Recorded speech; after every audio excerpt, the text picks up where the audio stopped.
Гендерлік теңдік адамның асыл мұраттарының бірі. Air Астанада әйелдер ерлермен қатар ұшақтарды басқарып, ұжымдарға жетекшілік етеді. IT саласында да абыроймен жұмыс істейді. Авиакомпания барлығына бірдей әділдік пен тең мүмкіндік принциптерін ұстанады.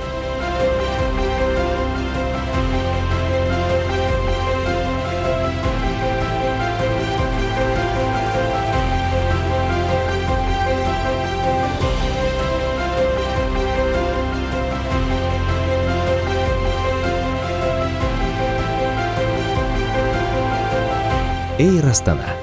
Арман қашанда алға жетелейді.